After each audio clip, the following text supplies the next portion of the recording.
Welcome everybody to this webinar run by the Foundation for Integrated Transport. I'm Stephen Joseph. I'm a trustee of the and chair of the foundation, and this is the second webinar we've done. We did one last year on appraisal methodology, and when we asked people what the next one should be, reducing car dependency outside cities was seen as one of the as the top issues. So we've assembled a fantastic panel of speakers to talk to you today. We have Beate Kubitz, John Austin, and then responses from Alistair, Kirkbride, and Marianne Quick, and from Jenny Milne and John Whiteleg, who will talk about some of the projects. All of these people have been either fellows or have been funded as part of projects by the foundation. Oh, not Jenny, but Jenny's been deeply involved in some of the projects. I'm just going to do a little bit about FIT, and then we'll launch straight into presentations from Beate, and there will be time for questions and answers at the end. Please put them in the chat function, and they'll be put, and I'll do some selections and try and get through as many as we can at the end. What we found in the past is that the chat function takes on a life of its own, which is great. So please put in comments as well as questions, and all of this is being recorded and will be available on the FIT website. So what's FIT? Let's find the slides. I hope people can see that.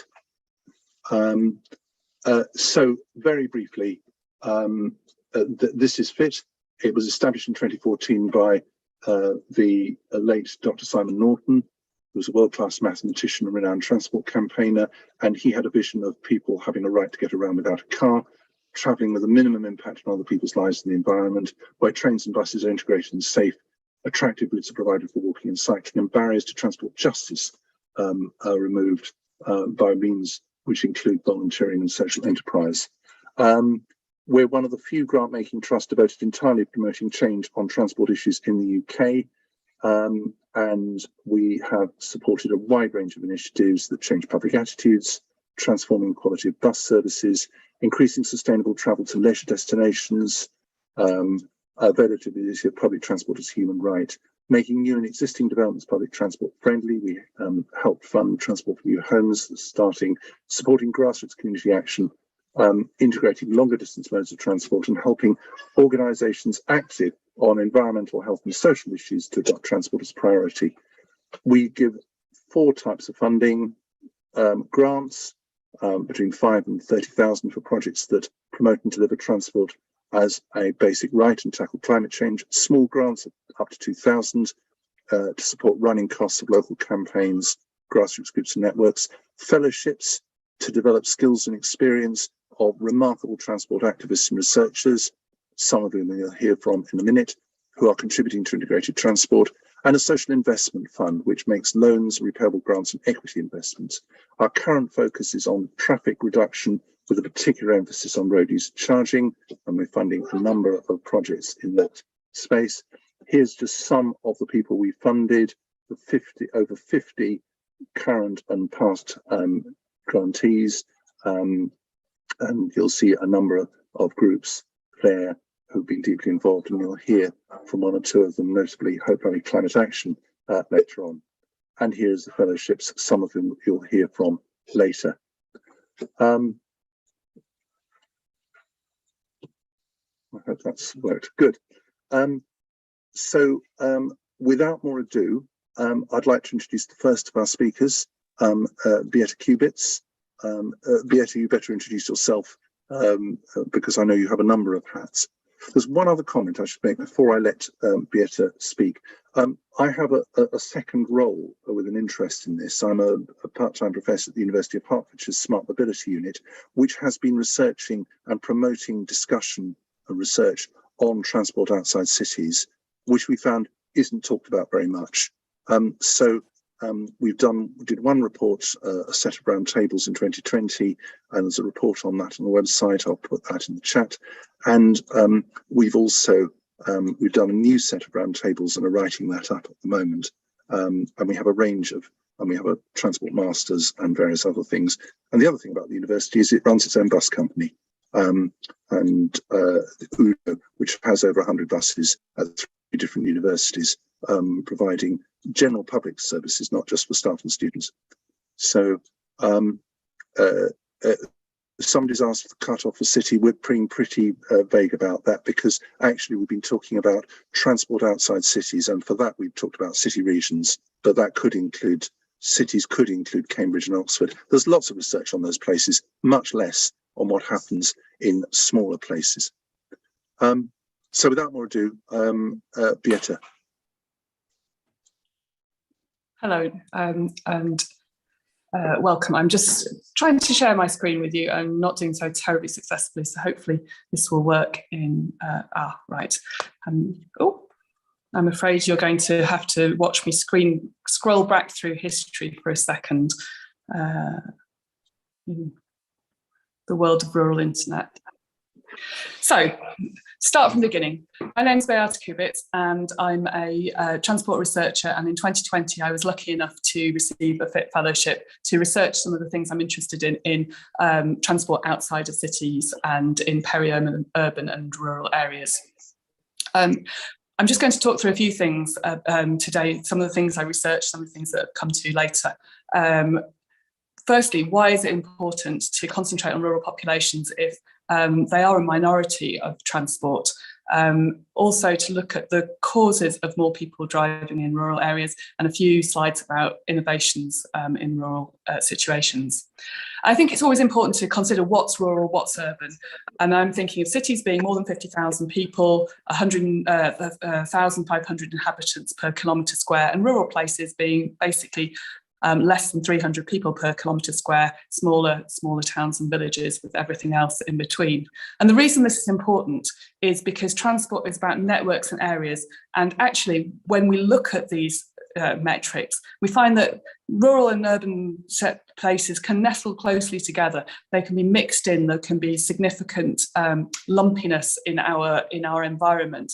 And actually, when you look at it, more people are affected by rural areas or contained within areas that are a mixture of rural and urban than possibly we think of at first.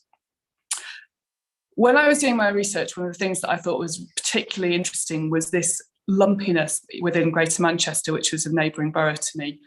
Population in Greater Manchester is enormous, 2.2 million people, the figures bandied about, possibly even more according to my spreadsheet. But really that population concentrates in that central zone of Manchester, the city centre, what's run by Manchester City Council.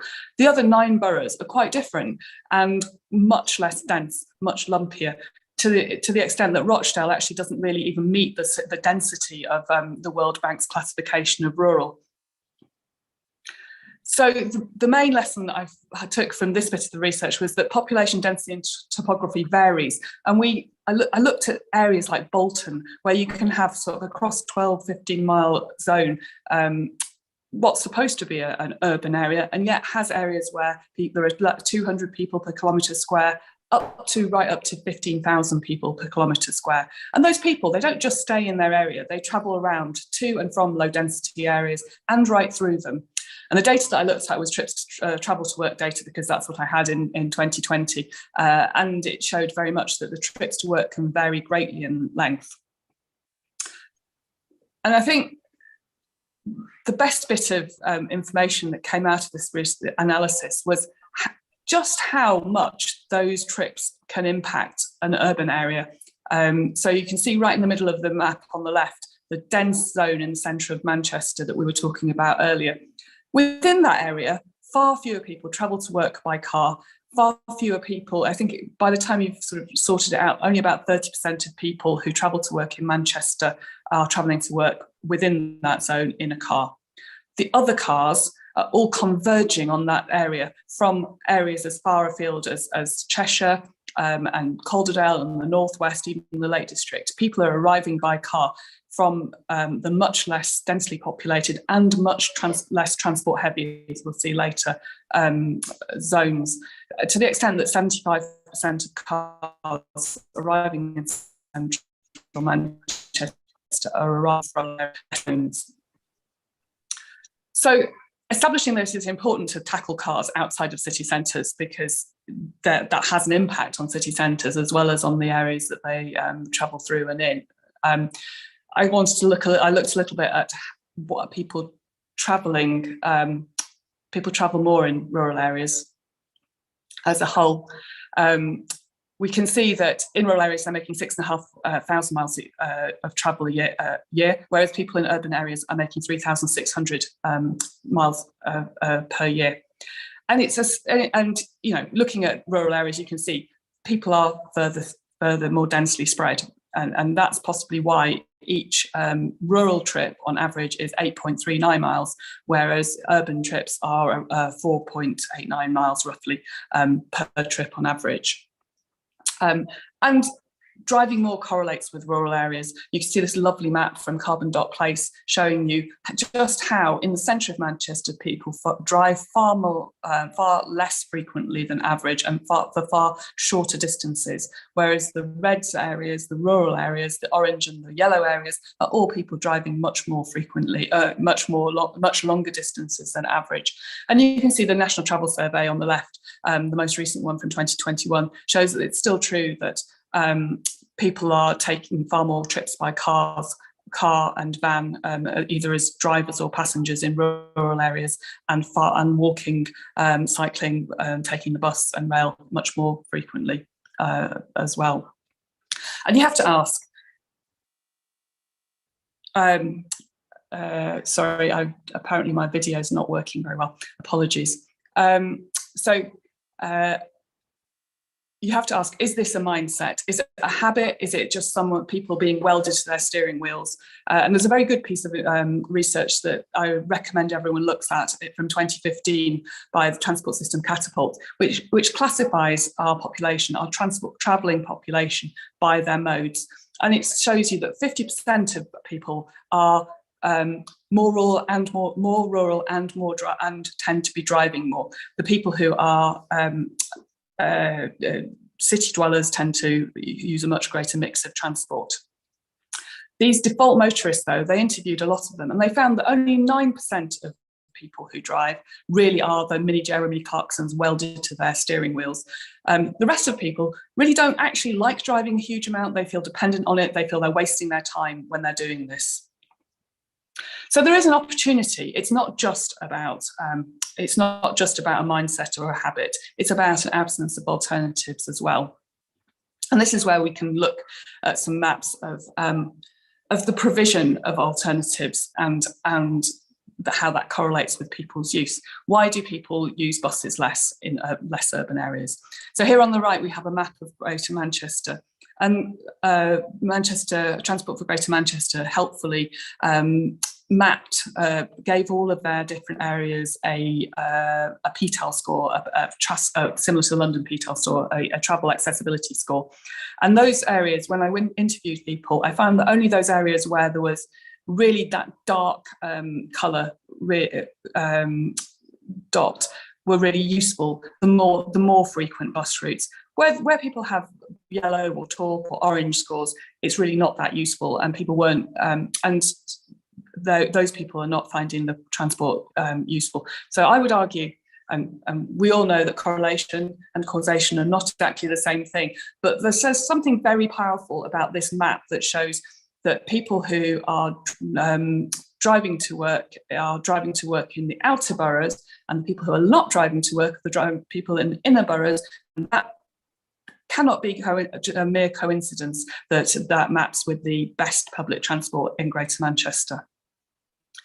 Again, why do fewer people walk in rural areas? It could well be a feature, and I'm sure there is something to do with it. It's definitely that people make longer trips and those are less suitable for walking in rural areas. But there's also an infrastructure piece to this. We're looking at, the top picture is a village in Calderdale, near where I live, in Calderdale, or lived in Calderdale. It's a housing estate that opens onto a road that will take you to a school and a village in less than a mile. It has what can best be described as intermittent pavements. And no one really wants to send their children to walk to school alone along this road because there are no pavements. We have a similar problem on A roads where there's no, even with villages that can be a mile or two apart where people could perfectly well walk between them, there are A roads where the traffic is far too fast and there's no provision or infrastructure. And what about bikes? Again, rural areas, the disparity is not quite so great, and yet we see on the top picture a national speed limit rural road. It's a very difficult road to traverse on a bike, I can tell you. We were fully kitted out with all of the high vis possible when we went on this bike ride with my friend Paul, who is in a recumbent hand cycle, as you can see.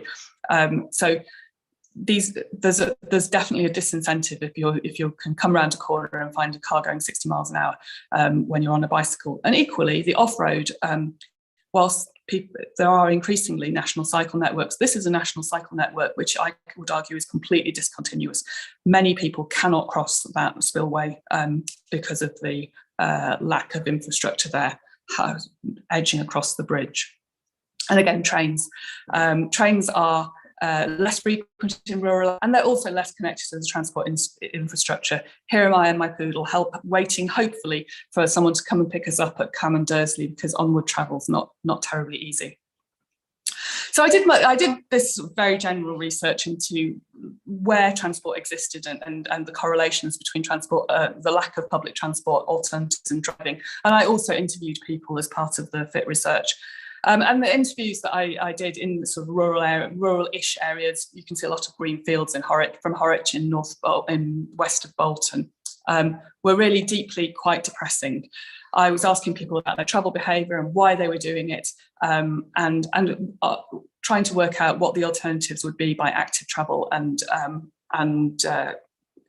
public transport. And the basic message was that when you try and replace cars with public transport or active travel, people were finding the time penalties too great, the uncertainties too great. Will the bus come or not? The journeys became much more complicated, and also they were afraid of walking or cycling instead of taking their cars because the infrastructure didn't exist.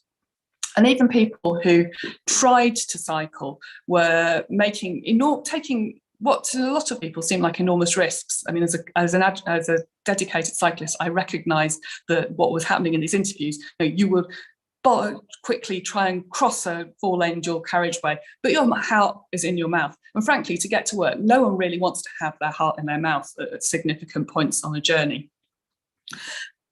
Analysing transport in these outlying areas and looking at the maps, there may be points on the map that suggest there are buses, but it suggests that the transport isn't good enough. The time penalties are too great. The journeys are too complex. The rules around fares are too difficult. And to be honest, it's really hard to tell someone to double or triple their journey time in a day which is short, which they have lots of things to do to take public transport when the cars are currently giving them options. So what do we do about this rather depressing situation? I've got 3 minutes to go through a few little solutions and tiny bits of light on the horizon. It's not about a single solution. It's about finding lots of local solutions and working with communities to create solutions. So here's a project I created in West Yorkshire, Cargodale, which is an e-cargo bike delivery service for lockdown, and it's carried on beyond lockdown, both doing deliveries and also giving people trials of cargo bikes. What's been really interesting about that is not only that we've managed to spread a bit of our knowledge to neighbouring boroughs, Kirklees, Home Valley, here trying out a cargo bike. They've set up their own project now. But we've also seen other people just spontaneously seeing our cargo bike and going out and buying them. But we did find a few things. We found that we would really like a few more segregated bike lanes, please. We would really like to see some reduced speed limits because the differentials between the cargo bikes and the cars in certain places were really difficult. And we loaned out our bikes, and we discovered that a lot of people, even in rural areas where the general idea is that there's a lot of space, don't have anywhere to store them. There were people saying, if I'd love one of these, it would take away, the need for a second car or even a first car at times, but there's nowhere to put it. So there's also the other thing that I think is an absolute no-brainer in rural areas, given the longer trip distances, is access to e-bikes and share projects, hire projects, and things that enable people to try out e-bikes. Not forgetting walking and wheeling, because not having pavements is a really big inhibitor to people getting out and travelling between places. Picture on the top is Bath, I think between Bath Eastern and the centre of Bath.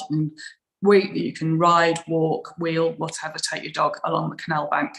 It's fully sealed, so you don't get covered in dirt, and it's continuous. Unfortunately, the picture below is a similar road, but in Germany, which is one that goes between two villages. It's a great way to get sort of, I think it's about 3 kilometres between the two villages. So, but you need a really good piece of infrastructure on which people feel safe, and there are benches and lighting and all sorts of nice things.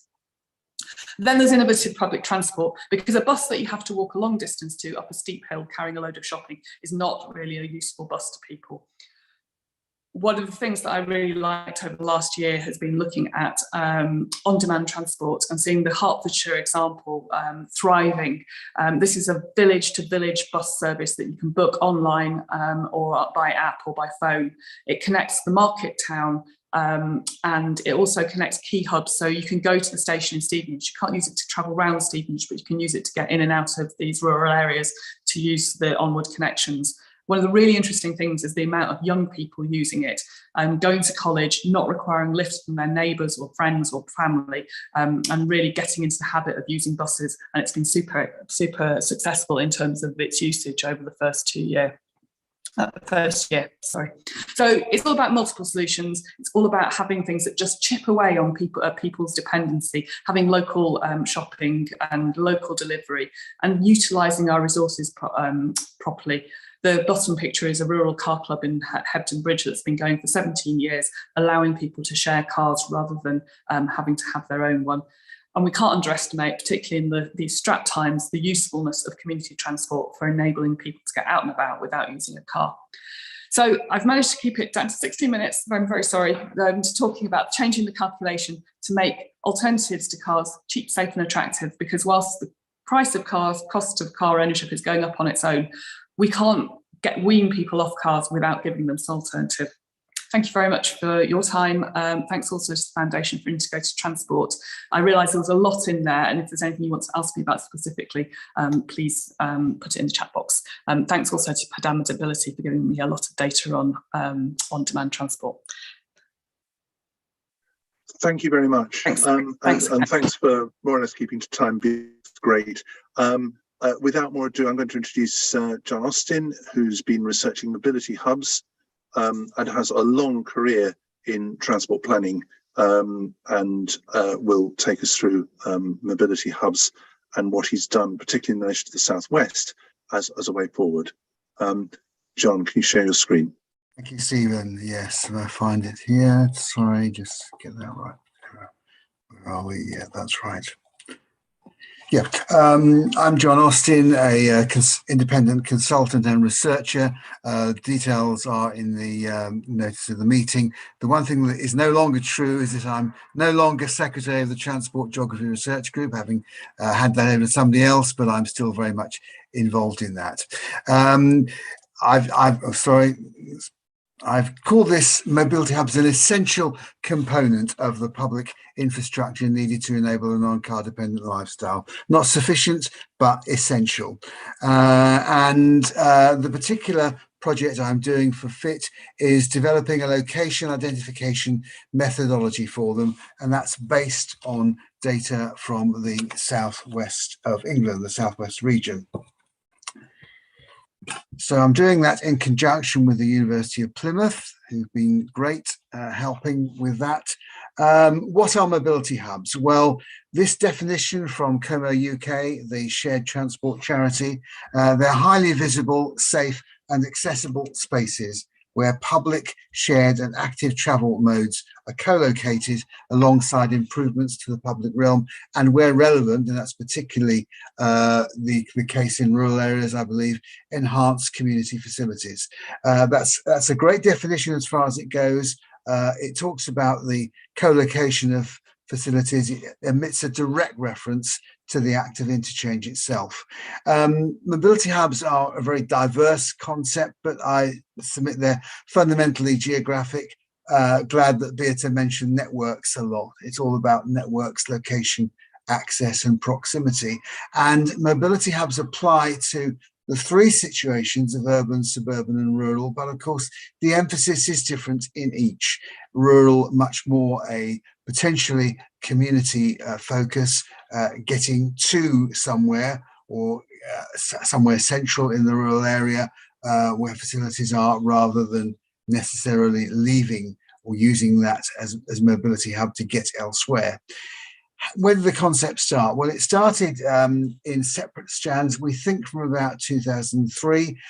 Myself and my fellow independent colleague, Peter Warman, formulated the concept as a strategic solution in the UK in 2003, a strategic solution to traffic problems. At the same time, it was being planned, devised and implemented in Canada, particularly in Toronto, and also at the same time it was being done, planned and implemented in parts of Northern Europe, particularly Bremen, but also Bergen and parts of Belgium, and also other cities in Germany as well. There's been a later adoption in parts of the US with a particular link to shared transport, and now I would say there's to an extent, a bandwagon in the UK, but with interest from many different perspectives. Some of those actually, I would say, competing. What was the UK history? Well, as I say, myself and Peter Warman's research project was done for Plymouth City Council in 2003, 2004. We did another project in a suburban area, outer the edge of London area of southwest Hertfordshire. That's Watford and Three Rivers and parts of Hertsmere in 2008. And we set up MobiHub Limited and registered the MobiHub trademark for a particular type of mobility hub. But our attempt to generate interest in the concept elsewhere in the UK at that time largely failed. Timing, lack of government priorities in that area. But in 2015, I would say to 2019, a big interest in MUS, mobility as a service, the ability to have a single account that would give access to all sorts of shared public transport, or perhaps a single ticket that did the same thing. I would say those are really two sides of the same coin with mobility hubs, which are physical infrastructure and physical signage to go with that to match what the user is able to do with a ticket or a payment system and to see digitally. And what was really important was in 2019, Como UK made a decision to be a flag bearer for the concept in the UK.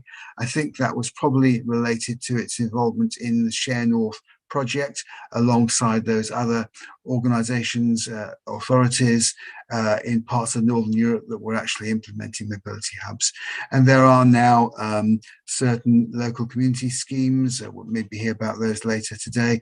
And there were some big applications, successful applications for transforming cities funding in the UK, Plymouth and Norwich and Solent area, and been other schemes as well that have been started or investigated, planned for in areas like Calderdale. Mobility hubs are featured in several bus service improvement plans. Not sure quite where those are going.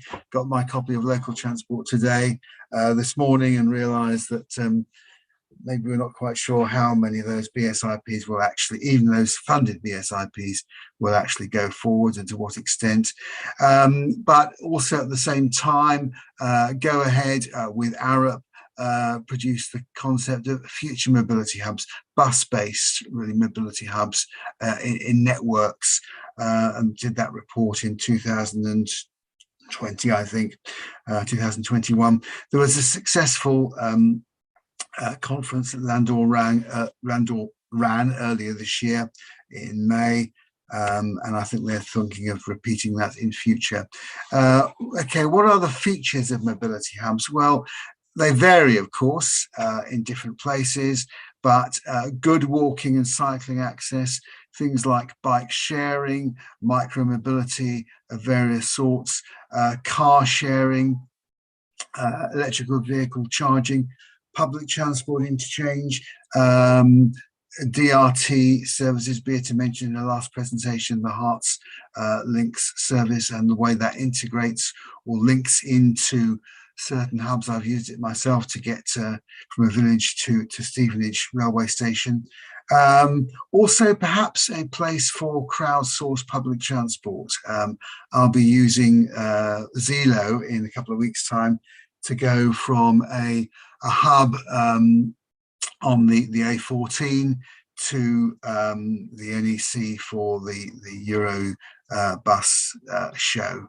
And so the A14 services I'm going from is really potentially a hub, but I'll talk about a bit that later on as well. Parcel delivery collection points as well. Again, I was in the Northeast England not so long ago at Lealholm in the North Yorkshire Moors. Railway station there has Amazon parcel delivery lockers. And there's also the concept, not sure quite how it fits, to be honest, of urban car parks, large urban car parks as mobility hubs, but they aspire, or some owners of those aspire to have some elements of mobility hubs as part of that.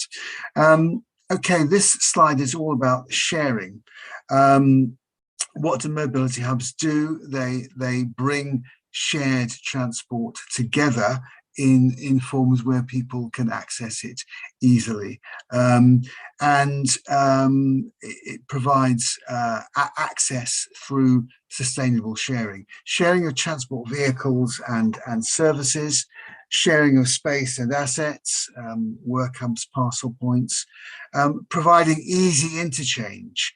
And the point about information and physical infrastructure working together, the physical infrastructure by the design of the hub, the signage of the hub, matching what is available for the traveller to use.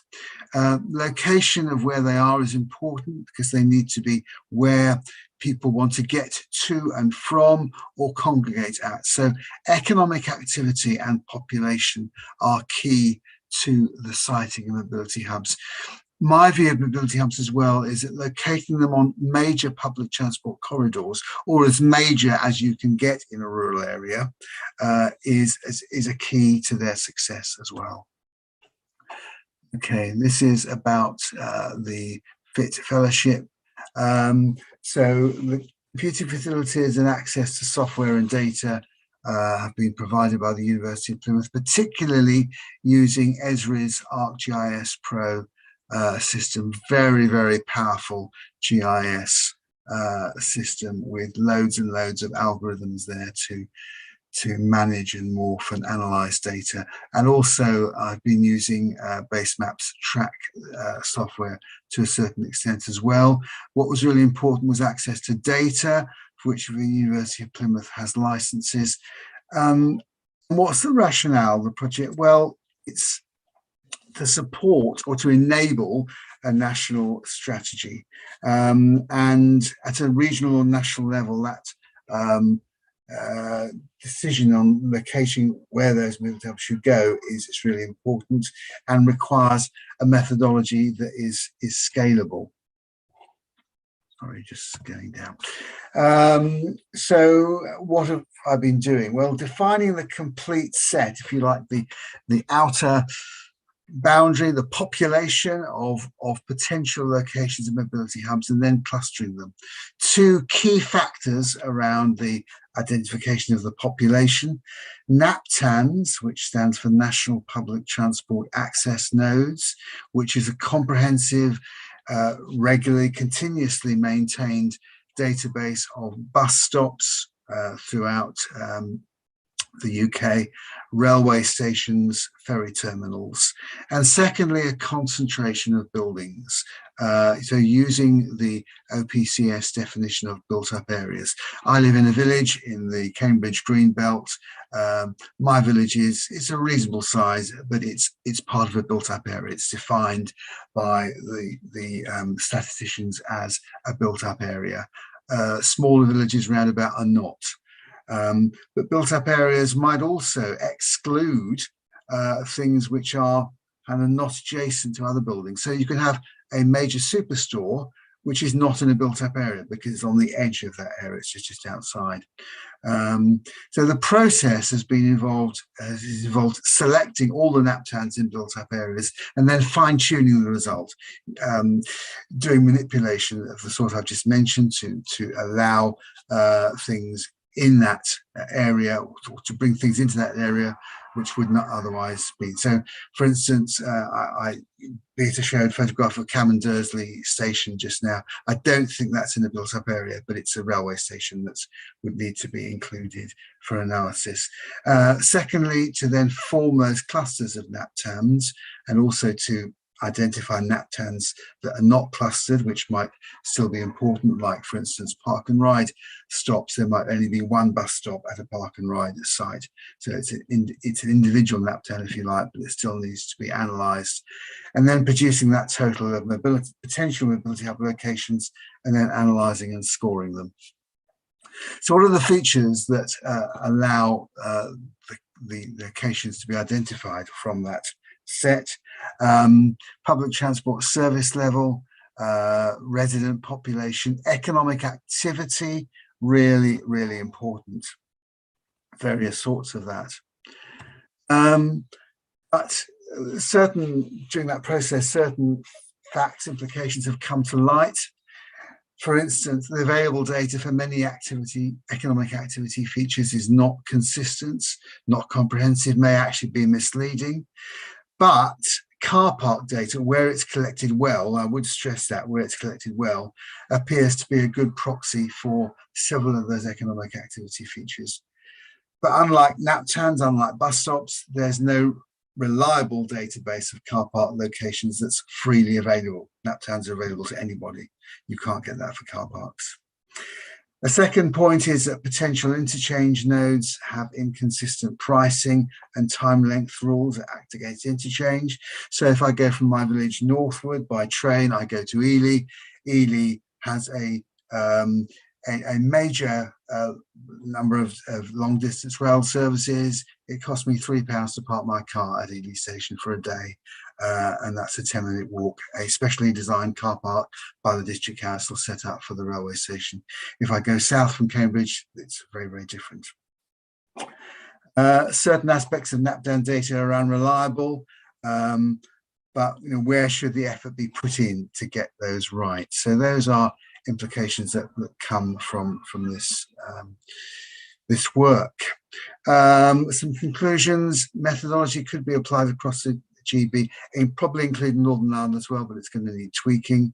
There are issues that need to be addressed. I mentioned some of those in the previous slide, but things like land use planning, actually incorporating mobility hubs in land use policy, making space or allowance from them. The access and the connectivity and how we do DRT to make it, if not viable, make it low cost enough for it to be sustainable. How do we include that to make the hubs work? Also the issues around each hub in rural areas are going to be different, unlike suburban areas where it's fairly homogeneous. Lastly, the hierarchy of hubs within the network is an issue that my project doesn't cover. That's the second stage, building the hubs, where they should go, which they should put in first, is important. And those are my details, and that's it. I think I'm just within the 15 minutes. Thank you very much, John. That's great. Somebody's asked about the information here, and those links with John will give you some of the data on that can be used elsewhere. Right, we've got a bit of time for responses from people.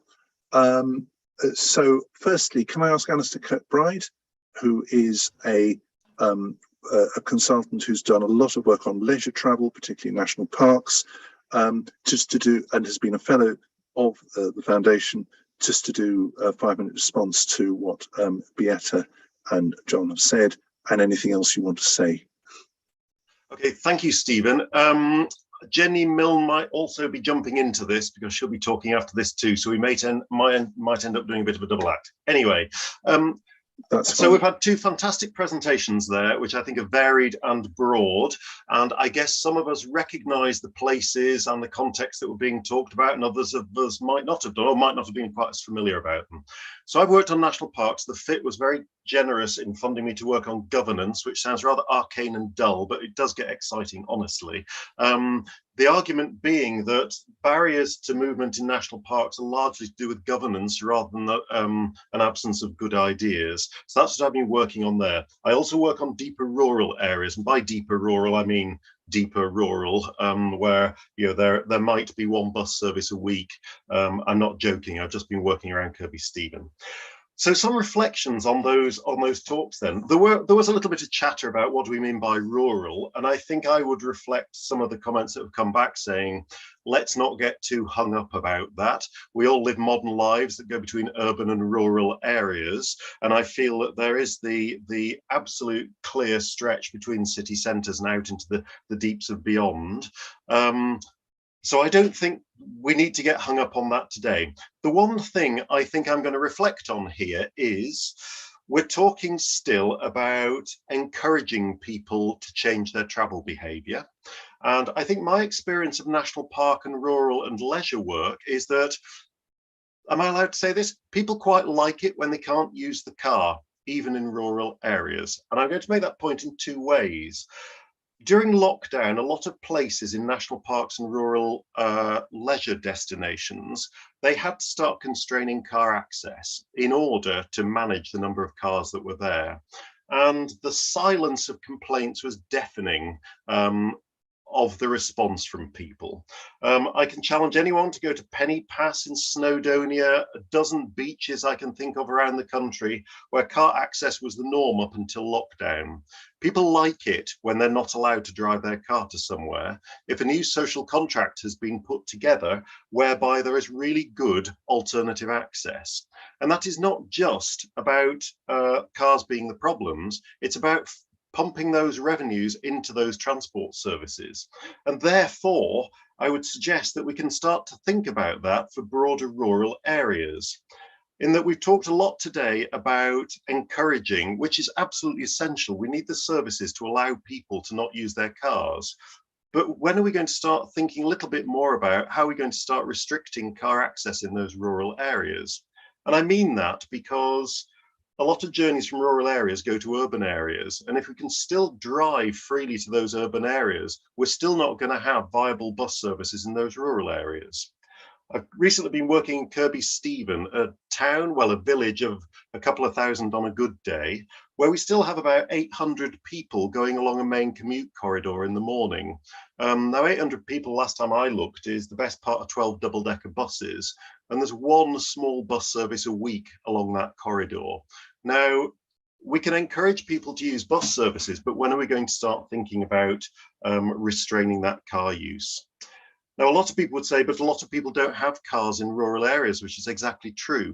And so in order to start to build economic models or resilient financial models for those rural bus services and other transport services, we need to start thinking about, well, why is all that money going into those petrol tanks of private cars? And I'm not saying this from a hit everybody over the head with a wet fish point of view. I'm saying this because where this is done, places get really good. And so therefore, my question is, where are the visions of what rural areas look like, which are car reduced and car restrained? Now we start to reach overseas. The Smarter project was fantastic. And I'm sure we can all reach to our favorite case studies of where really good places look like. We need that for the UK much better. So John, you've spoken an awful lot about mobility hubs, and you're implying what that will look like when that's laid out on the ground in the UK.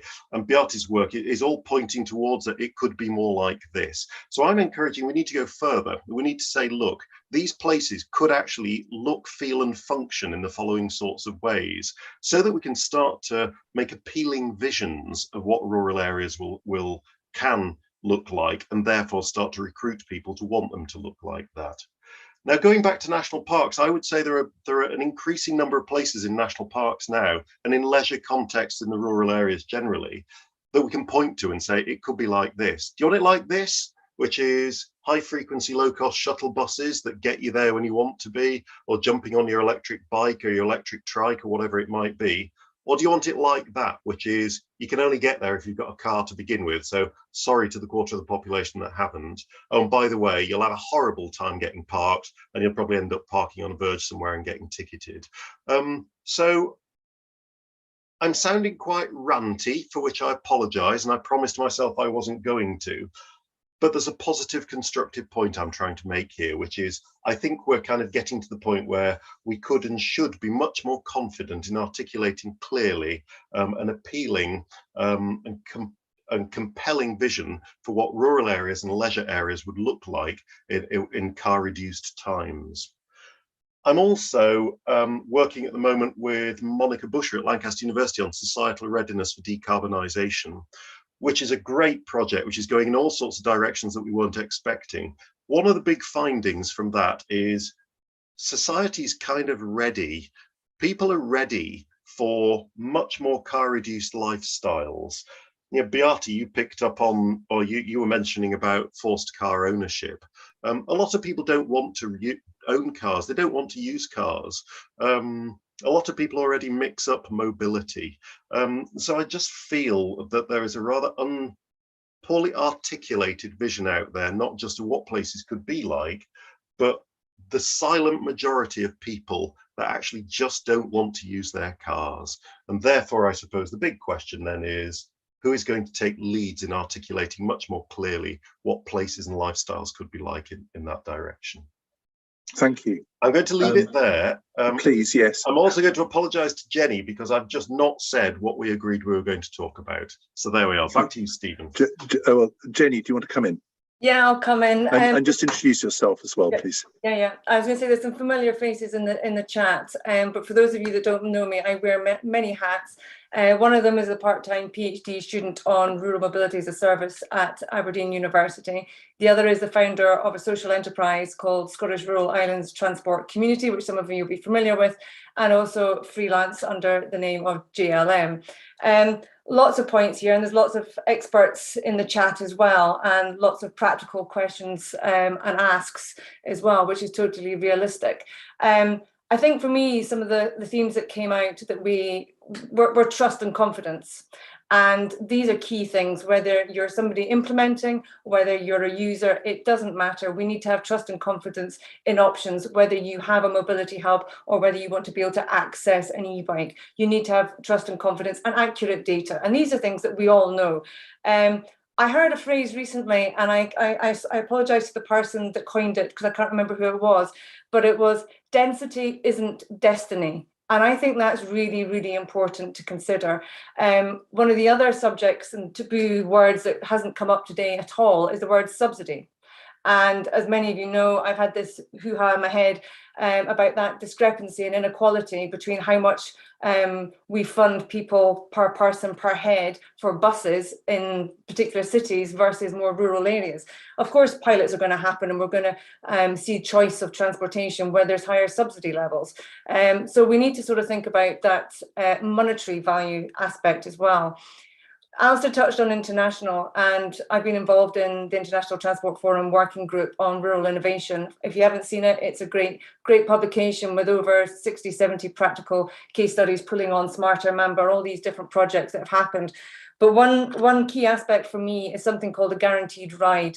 And I think this fits neatly with what we've been discussing and what we're going to discuss going forward, is that for people that live in rural areas, my background is real, that we need to have that guarantee that if the bus doesn't turn up or the EV charge point doesn't work, whatever it is, how do we actually get home?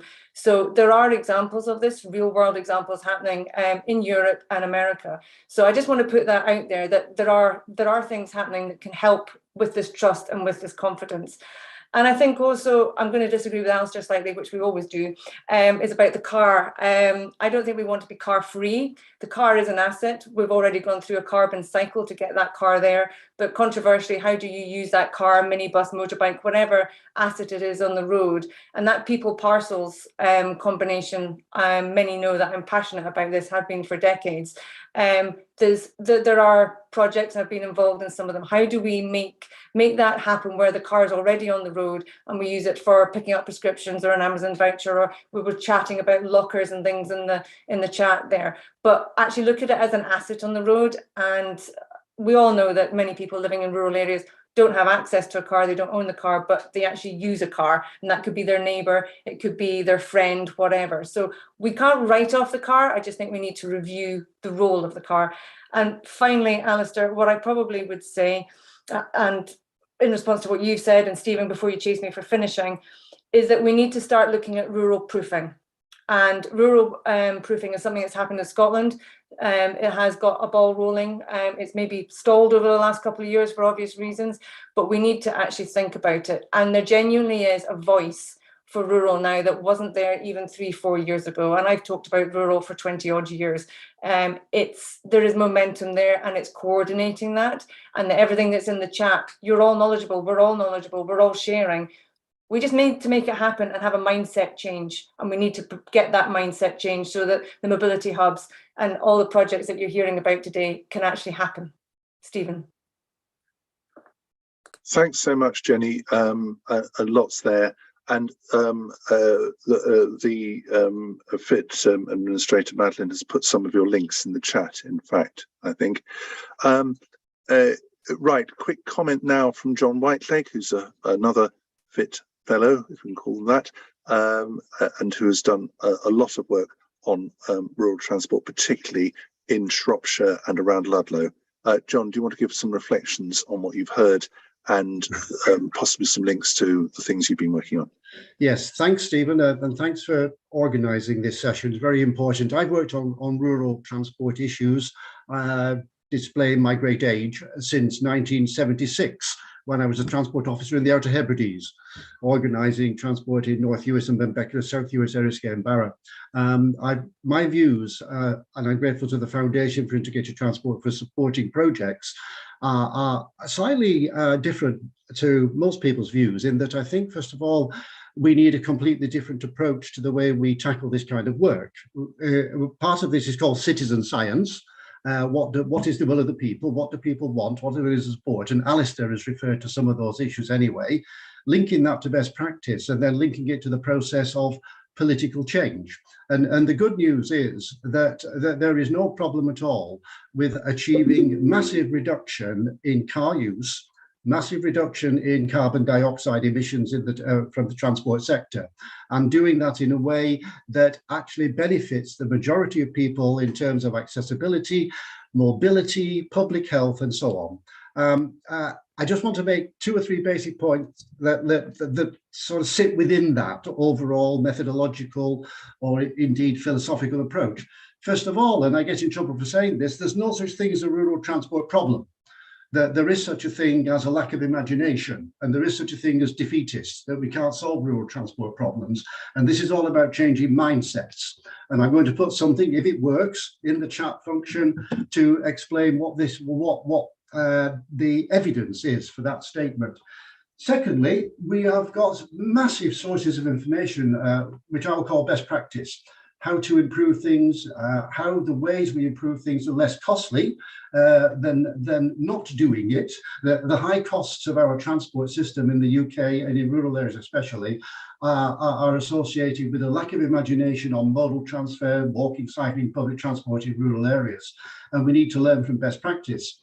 There isn't time. I'm deliberately being quite brief, which Stephen will be surprised about because he thinks that I take the opposite stance on this matter. Two quick examples. I've worked a lot in Dornach in Switzerland, looking at totally integrated rural public transport and the Swiss approach to pulse timetabling. There isn't time to talk about that now, but there are splendid and clever ways of sorting out things that in England especially we seem to find difficult, coordinated public transport services in rural areas. Similarly, I've spent a lot of time living in rural Sweden, in a small settlement called Milne, where I can use 26 buses a day. I count them. I'm a very boring geographer.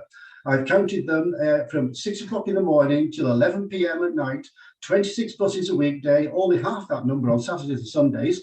The dense public transport network, highly integrated. I can travel in a region much bigger than Shropshire for 75 minutes for £3, using as many buses and as many trains as possible. That's just a tiny, tiny, tiny bit of best practice. There's loads of best practice, but the problem is we're not applying it in Britain as a whole.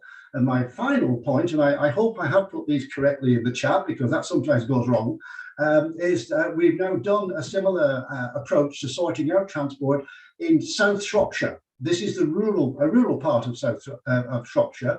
This is the Ludlow constituency, population 85,000, with the full cooperation of Philip Dunn, the MP.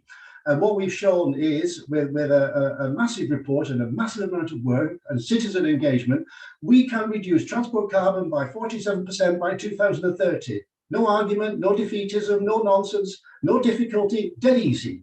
All it needs is tweaking central government so we get more intelligence, tweaking Shropshire Council so we get more intelligence, and cooperating across the whole supply chain of public transport. So we're pushing at an open door. We can massively improve public transport, massively reduce car use, and do it all very successfully, and improve public health and reduce public costs, but politicians tend not to want to do it. So please, will you all tell me how to change the minds of politicians so that they do want to do it? Finished, Stephen? Yeah, thank you very much. That's great. And a final comment, Marianne Quick, who is here representing the Hope Valley Climate Action, which has developed the Travelling Light project. So Marianne, some reflections on what you've heard and perhaps a little bit about Travelling Light, if you want to. Yeah, sure. Thanks very much. So Travelling Light is a project based in the Hope Valley in the Peak District National Park.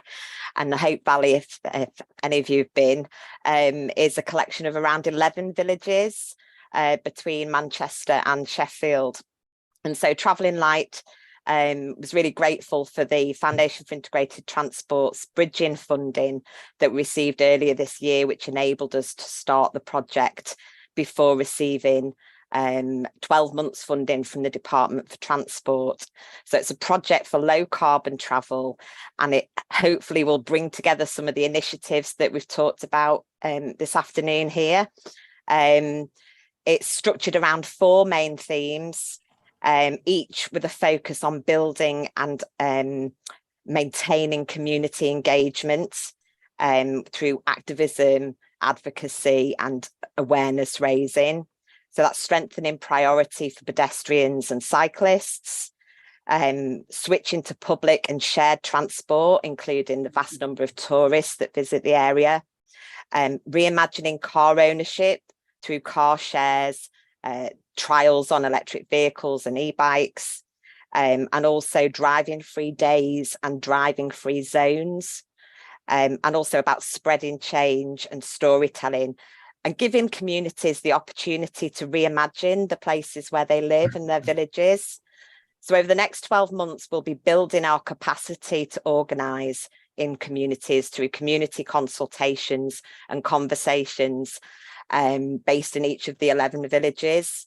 So it's communities' opportunity to sort of help shape and map where those safer roads need to be, what bus networks they need, what features they want in the mobility hubs that have been partly funded by the Bus Service Improvement Plan. And a key aspect is using some of that funding to establish a rural an urban youth advocacy programme so that young people get to be part of our sustainable travel narrative and design their own Use the Bus campaign and use and how to become active travel to become more safer. So there's a whole piece of work focused on mapping the Hope Valley with 20's Plenty campaign in each of the villages, quiet lane initiatives, and exploring partnerships with the vast number of tourist businesses in the area to explore sponsorship of demand responsive transport using the existing community transport organisations that are there. So we see our role as joining up individuals, joining up organisations, and fundamentally winning hearts and minds by working with communities. And if we can't give people hope in a place called the Hope Valley, then we should all pack up and go home now. So it's a really exciting project that I'm looking forward to working with some of the people who've been on this call to find out more about some of the solutions. Oh, and we're looking for people to join our National Steering Committee. So if anybody's interested in that, then please do drop me a line. Hopefully more information about the project and my contact details can go in the chat. Thank you. Thank you. Thank you very much, Marianne. And some of the links are in the chat, in fact, for your project and for getting involved. Well, look, thanks ever so much to everybody for well, keeping to time mostly, and for a really interesting set of presentations. I've been looking at the chat and people have been really engaged with that. I've got a few questions I've pulled off the chat for various people to answer. One, a lot of talk about e-bikes. Ruth Merkus has been asking about should we just take compulsory purchase orders to create for land to create high quality dedicated cycle routes alongside main roads, as is done in the Netherlands. I think that's what she was saying. Whereas here there's a tendency to protect verges. I mean, I wonder, Beate, with the Beate and Alistair feel like people who might want to say something about that. Beate, do you want to comment? Oh, I know the problem in Calder Valley. We have the Greenway that's been, I can't remember how long it's been under discussion, but there's a landowner blocking a walking and cycling route along the Ryburn Valley. I've relocated to France, where I am told there is no such obstruction. It's just a different way of running land purchasing. Any land that goes up for sale has to be offered to the government before any contract's done. So we could definitely do things differently in terms of way we manage land and for transport and communal purposes. I don't know what you think, Alistair. Yeah, I mean, wouldn't it be great? I know in national parks, you know, there are dedicated, quiet teams of people trying to get on with landowners to get agreements. And I mean, where it works well, it's brilliant. It's absolutely fantastic. But yeah, all you need is one landowner that says no, and that's the end of it, really. Now, part of this is down to payments for land use by farmers as well. So it's not just that they're being nasty, but there's an economic reason why they probably don't want to do it. I would say, though, I think I put a comment in chat, but I might not have done, on Backroads project funded by the Rhys Jeffreys Road Fund that we're working on. There's an awful lot of really good places to go cycling already on back roads. And yes, we do need cycle routes in certain places, but I suspect complete guesswork, so someone tell me off, I suspect more than 90% of journeys by active travel in rural areas already have a good, safe route for them. So I don't think we ought to maybe suggest that until we have lots and lots of safe routes, you know, active travel is dangerous. It isn't. There's still loads of really good places to go. I'm spying the art space here. Yeah, no, I think it depends where you are, Alistair. No, absolutely. No, I'm completely open with that. This is the continuum of rural areas, isn't it, I suppose? But the idea that active travel is dangerous because you're going to get run over, I think, can be quite dangerous sometimes in terms of holding things back. So just to give it's discontinuous, and this is the problem, that if you have one section of fast A road on a journey that's otherwise safe, that is still it's a blocker. My mother-in-law lives in South Cheriton, a very nice little village, a mile from the local station. I would love to walk to the station, but it's a fast A road with no verge, nothing. And you can't, you could possibly trample along the nettle-filled ditch, but not in your best suit because you're going to a meeting in London. And yes, I think there's the discontinuity and the fact that you may have that most journeys will take in even a small stretch of something that is beyond my risk aversion is a big issue. And actually, you put in your presentation about new housing developments building in no pavements, and which means that we're actually going backwards in some cases. There's been a lot of questions about the lack of public transport and the cost of rural, and I just wondered whether anybody wants to address that. John, you talked about John Whiteleg, you talked about free fares and so on. Did you want to say something about that? Yes, thank you, Stephen. I think the cost of public transport is by no means the most important, but it's one of the top three. The service frequency is very important, and the ability to be able to switch between buses and trains and buses and in many combinations is important. And I look at this in other countries and just shake my head about why we are so backward in the UK as a whole.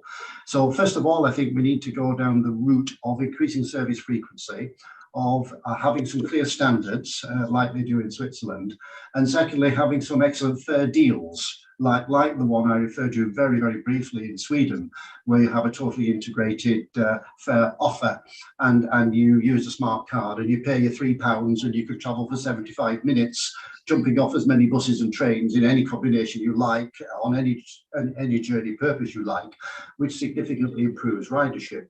So I will do those first.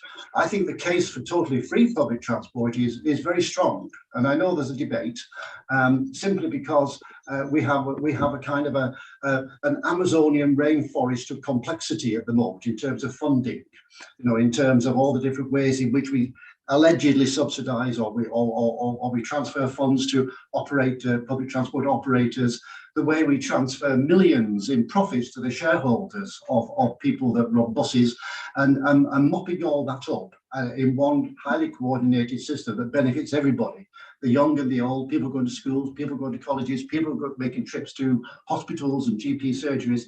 There's a lot of potential linked to increases in service frequency, and also linked to transferring some of the 34 billion from road building. So I think the case is clear, and I'm working on that at the moment. And if anyone is interested, please do something to contact me. Stephen knows how to do it, and I don't, and we can cooperate. So we have to tackle the twin tasks: service frequency, service reliability on the one hand, and the cost on the other hand. And there are ways of doing it, and that means we can achieve totally decarbonised transport on a timescale that's reasonable. And in the South Shropshire project, we set 2030. We didn't get to total decarbonisation, we only got to 47%. So we're still trying. Thank you. Jenny, you wanted to come in. Yeah, I was just going to tie in that with John on those underpin the reasons why mass is such a challenge for so many. Do you want countries. to say what mass is? Because I'm sure plenty of the audience knows, but mobility is a service.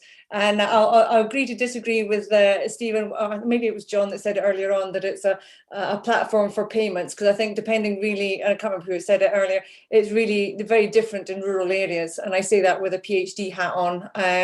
But these issues, John, that you're saying about payment and how we structure payments and how we do payments and how we pay people in the back end and the front end, there are people on this call that have first-hand experience of this, but it genuinely is why that whole idea of integrated transport with whatever layers you want to put on it for mobility as a service globally are not succeeding because they just don't know how to do it. So until we start to unravel some of these small, in inverted commas, issues, we can't actually take that next step to go towards mass. How do you pay people? How do you reimburse stakeholders, service providers, transport operators, etc.? So John, your 3 wish lists, I think everybody probably on the call would love to conquer and achieve.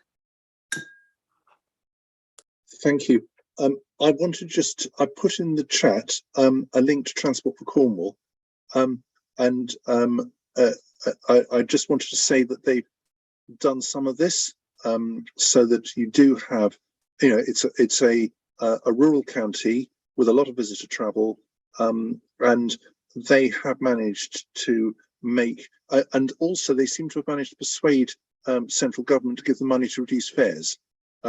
So you pay no more than £5 a day for travelling, less if you're under 19, and there's family tickets as well and weekly tickets as well.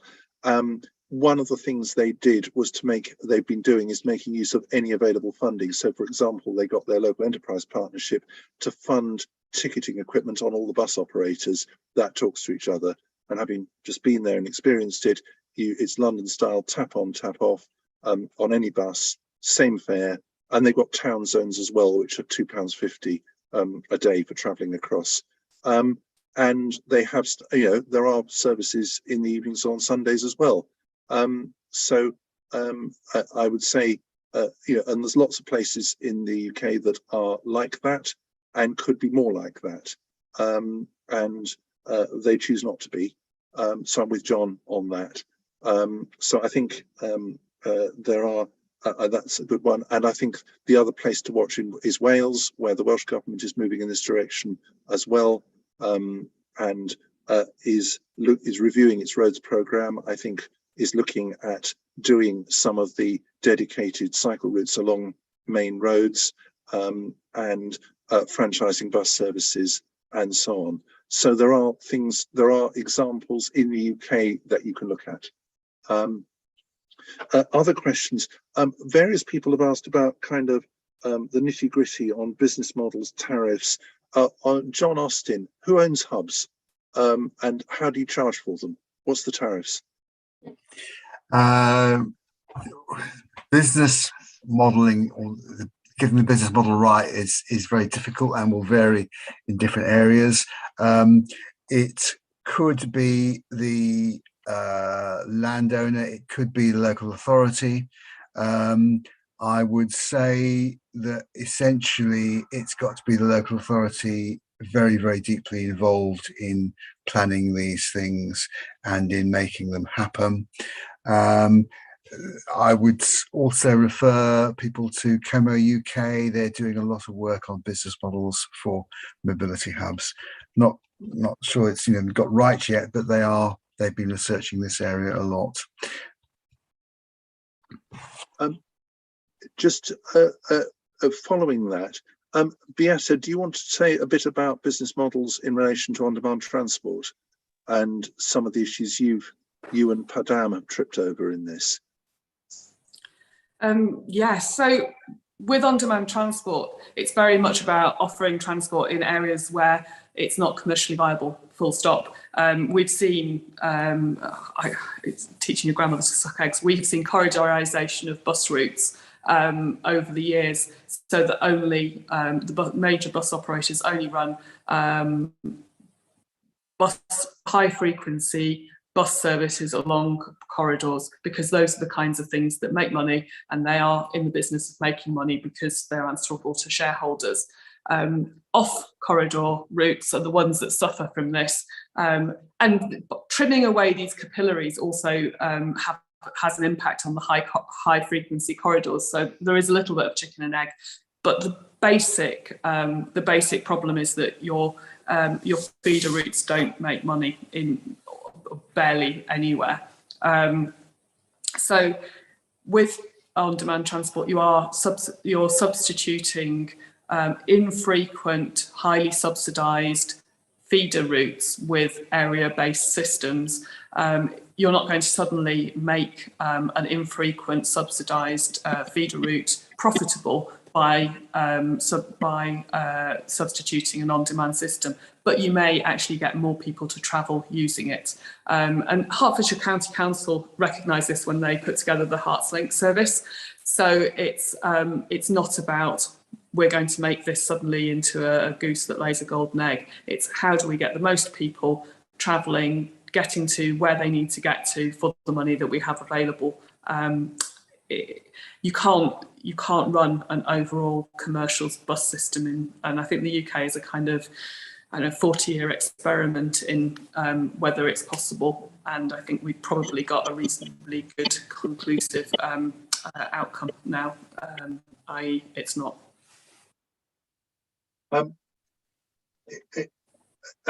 Alistair, you talked about you talked about Snowdonia and the model there of charging for car parking and putting the money into upgrading public transport. Do you want to say a bit more about that? Because I think a lot of people on the call will be really interested in that.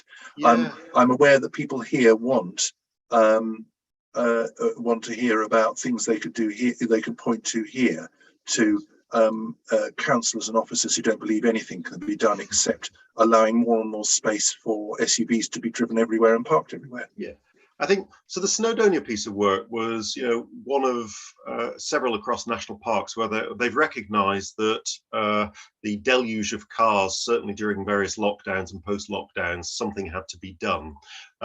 So Penny Pass, which is one of the most popular setting off points for going up Snowdon itself, it was chaos. The car park had about 70 places, and sometimes there were nearly 500 cars parked illegally on verges down, no, not illegally, parked on verges down the approaching roads. So what the Park Authority in partnership with the Transport Authority locally did was restrict parking at that car park to 70 odd places and up the price, properly enforce car parking on the verges and set up a small car park just outside Llanberis down the road, which is one of the setting up points, with a relatively low cost but commercially viable shuttle bus that takes people up to the pass. And this is, as I was saying earlier, the deafening silence. Visitors were quite happy with this. The roads weren't cluttered with cars. People could still go for their walk. They didn't have to worry about whether they could get parked or not. Emergency services could get through, buses could get through, it worked. It wasn't all plain sailing. So the youth hostel at the top of Penny Pass had a bit of a problem with staff getting to work, but that's a teething problem. That's not a fundamental problem. But I think it's just a really good example where you have in visitor areas where the visitor car access is a real problem, a new social contract with those visitors by providing low cost public transport, but also putting the differential in terms of charging for the car parking to fund it is fine. It seems to go down okay because people just really want a good day out. Now, I know that's very different to the debates about, the more routine utilitarian public transport in rural areas, but an awful lot of the problems in visitor areas in rural areas can be tackled using slightly different approaches here. And I think the Penny Pass example is just a good example of that. And I would encourage people to Google it. Thank you. Marianne, did you want to comment on that? Sorry, I didn't hear that, Stephen. No, a comment about the Penny Pass example in Snowdonia and people being prepared to visitors being prepared to reduce the car travel. Yeah, I mean it's a real challenge, and we've got to take inspiration from those case studies where they exist. There's somewhere similar in the Peak District. Stanage Edge is a very popular destination for climbers in particular, and there is no other way of accessing that part of Derbyshire without a car at the moment. So it's a black spot in terms of public transport. So one of the things we'll be looking at with communities around there is how that could be served via a link of some type of demand responsive transport and awareness raising with those recreation groups to link them into those possibilities. Could I just add, Stephen, work that I've been doing with Martin Higgett in Northumberland and Loch Lomond and various other people at the moment, I think there's a real shift in emphasis now, and Marianne, I think this is, well, we've spoken about this with the Hope Valley stuff over the last couple of years, I suppose, with the group. There is this absolute sense that in national parks, it's all about landscape and landscape protection. And visitors to national park get that. They've signed up to it, they subscribe to it. And I think what's happened over the last couple of years in response to lockdown is visitors recognise that if the social contract is about, I'm helping to protect the landscape, I will do my bit so long as you provide me with alternative access. And that has been a really, I'll call it an experiment, because it was an experiment. Okay, it was forced into it, but I think it just exposes this idea that certainly people, when they are visitors, are kind of up for an alternative way of getting to places. We don't have to be scared of that. I think we can be really confident about saying we just have to provide the services to allow people to access places in that way. Thank you. John Whiteleg, you wanted to comment?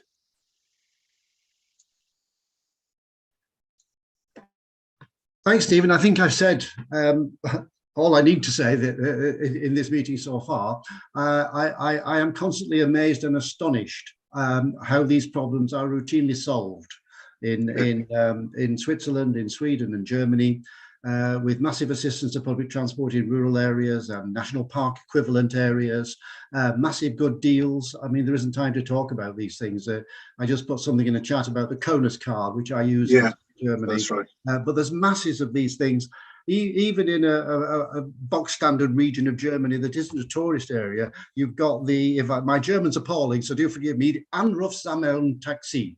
In other words, if you're using public transport and you kind of run out of time because the last train has gone or the last bus has gone, don't worry, you ring this number and you get a taxi for €3 and it comes and picks you up and takes you to your final destination. It's just that we're drowning, absolutely drowning in fantastic examples of intelligent application of modal transfer and promoting the alternatives to the car. And Britain is probably one of the best countries in the world for ignoring best practice. So what we need to do is not change the public transport system, but change our politicians. Thank you. Thank you. Somebody's asked, Michael Norton has asked about raising car occupancy as a way forward in rural areas. Beate, do you want to comment on that? I don't know whether you're the right person. Anybody else want to do it? But as a way, I'll do it if you want. Go on then. Wants to. Yeah, the car occupancy is what I was getting at with the asset side of things, that you've already paid for it. So why are we not maximising what it can do and who it takes and what it takes? We're very key on trying to bring people into cars, and we all know I'm familiar with car clubs and the work Como do and car sharing. And Alistair will remember this SRITC cafe with passion when we were talking about hitchhiking. Do you remember that, Alistair? And the project of Réseau, which is taking place in France and I believe Belgium as well, whereby actually it wasn't high tech. And agree, John, we've got lots of solutions, and we keep sometimes reinventing the wheel. But when we're talking about car occupancy, quite a lot of things come back to that trust and confidence side of things as well. Can you trust the person that's coming into the car with you that you don't know? So there's a lot to unpick. But one of the phrases I usually say is informal versus formal ways of transportation, and a lot of informal travel happens, and we have a lot of car sharing that doesn't go through an application or a website or a paid project that's happening. I speak to my neighbour and I get a lift or whatever. That's not tracked, and that's where that hitchhiking element comes in as well, because I think, what was the phrase, Alistair, you used? It wasn't hitchhiking, it was something else that you came up with. Can you remember? No, that phrase says no. But the point being that we can increase occupancy. It's just the methods that we use and how do we do that, and what's your comfort zone to be able to do that. And there are many sharing platforms out there. People register their travel, but do you actually ever get the engagement? So you do the nice thing of offering your lift or your share, but does it actually come back to you? And it's not just about cars, it's about bikes. Have you got a bike sitting in the shed that somebody could go and use, which again comes back to being an asset that could be utilised. You're mute, Stephen. Thanks very much. Sorry. Finally, because we're in the last minute or two of this, we're finishing at 1:30. Can people want to say Yeah, one thing they'd really like to happen next. Beate, what would you like to happen next, apart from re-regulating all the buses, reopening all the railway lines, the beach enclosed, and putting high-quality e-bike lanes around alongside every A road? Apart from that, do you have an immediate wish list? I think the small scale, there are two things that one's small scale and one's big scale. I think the small scale thing is about local authorities really embracing people who have got good ideas in their local authority. I think a number of times I speak to projects or even small businesses that are going, we're going to do something that's climate friendly and gets people out of cars. And see, then the local authority doesn't seem to just embrace them and go, right, okay, you're doing this thing, we're going to really massively support you to do this. It's kind of like, oh, are you sure? And I think we in the UK particularly, I see it elsewhere where it happens much more frequently that someone has a good idea in the continent that they get aided and abetted. I think we could do a lot more aiding and abetting from the structures in society to small projects that can change the world, rather than treating them with suspicion. And then the other thing on a macro level is mapping. I think that mapping is when Alistair and Marianne were talking about it, mapping is a really crucial way. People think that because they can go to a point on a map in their car, they'll automatically be able to park there. I think we need to be talking on a macro level to all of the Apple, Google, the big maps, the things that you have in TomToms and things, and saying, really, can you say, no, your nearest parking space is here and this is where you're going to end up. You're not just going to be able to drive willy-nilly and park anywhere in rural off areas. So two things. Sorry for the two. Thank you. John Austin, one quick thing. Yeah, an understanding that the integration of transport planning and land use planning are crucial. The DFT and whatever the Department for Local Government is now called, was called Levelling Up, wasn't it? Together with the subnational transport bodies, understand that mobility hubs are crucial. Fully agree with Beate about mapping. Absolutely, that's a brilliant point. John Whiteleg, I know you've got to leave. Yeah, very quickly, Stephen. Fundamental institutional and organisational reform modelled on the German Verkehrsverbund system. No time to go into detail, but it's a regional authority, so we have some experience of regional authorities in this country, but with all the funding and all the powers to coordinate and to produce a transport plan, and a transport plan based on what are we actually trying to achieve by the year 2. So forget all this nonsense about forecasting, and forget all the nonsense about appraisal, and forget all the nonsense about cost-benefit analysis, and just set out a plan. This is where we want to be in 2030, modal split, walking, cycling, public transport, reducing air pollution, reducing carbon, and we will get there, and we will do it, and we will be well funded. So we need to scrap most of what local government does and central government does and put it in the hands of an organisation very similar to the Verkehrsverbund, which are still thriving in Germany. Thanks for that. We're almost out of time. Jenny, one quick thing. I'll not repeat the others.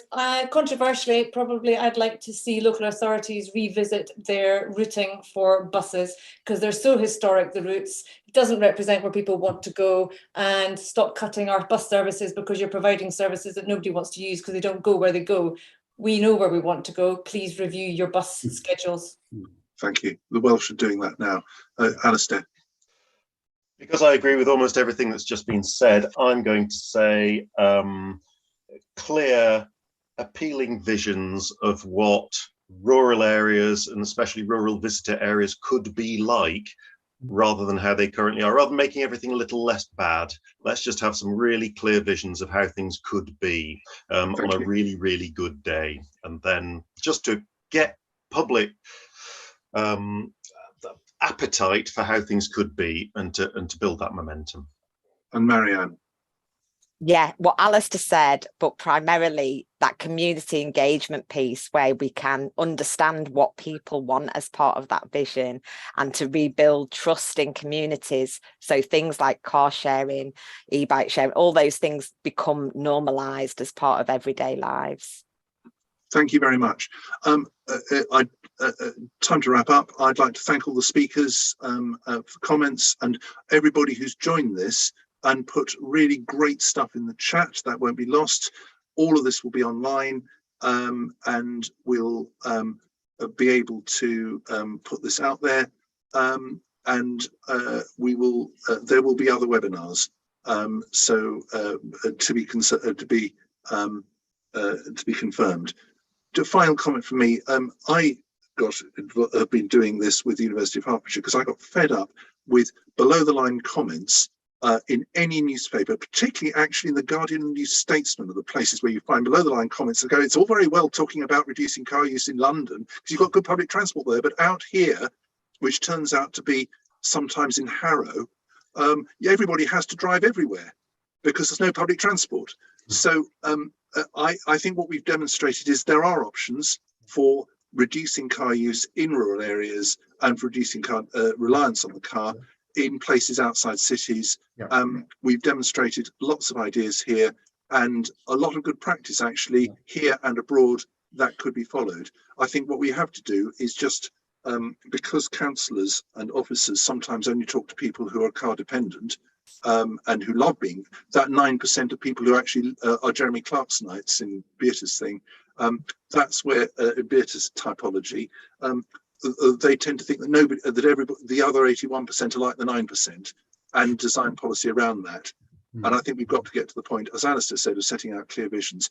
Places like Cornwall, Snowdonia, Loch Lomond, elsewhere are starting to do this now. Travelling light in the Hope Valley.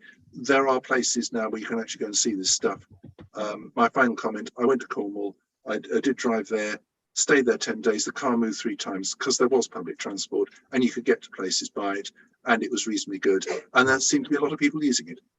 Yeah. So thanks particularly to Brogan for making this work and for actively managing this and for putting everything around. Thanks to all the speakers and the contributors. And see you again.